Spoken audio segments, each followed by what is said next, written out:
আসসালামু আলাইকুম সবাইকে। আশা করি সবাই ভালো আছেন। আলহামদুলিল্লাহ আমিও ভালো আছি।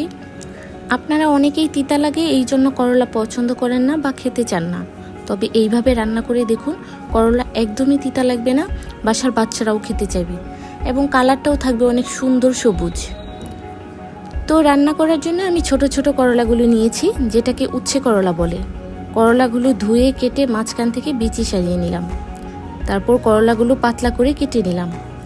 করলার তিতা ভাবটা সারিয়ে নেওয়ার জন্য একটুখানি লবণ দিয়ে করলা কুচিগুলো মাখিয়ে 10 মিনিট রেখে দিয়েছি।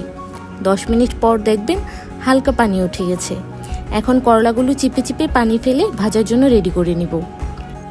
এখন করলা ভাজার জন্য প্যানে তেল দিয়ে দিলাম।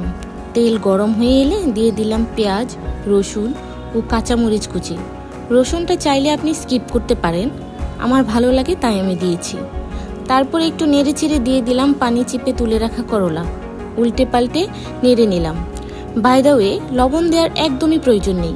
লবণ দিয়ে যে করলা কুচিগুলো ভিজিয়ে রেখেছিলাম তাতেই হয়ে যাবে। পরে আবার লবণ দিলে নুনটা হয়ে যাবে বেশি। ঢাকনা দিয়ে ডেকে দিব না, ঢাকনা দিলে করলার সবুজ রঙটা নষ্ট হয়ে যায়। তাই চুলা মিডিয়াম আঁচে দিয়ে ঢাকনা খোলা রেখে উল্টে পাল্টে নেড়ে চেড়ে ভেজে নেব। সেদ্ধ হয়ে এলে উঠিয়ে নেব। তো এই ছিল আমার আজকের রেসিপি। ভালো থাকবেন সবাই। আল্লাহ হাফেজ।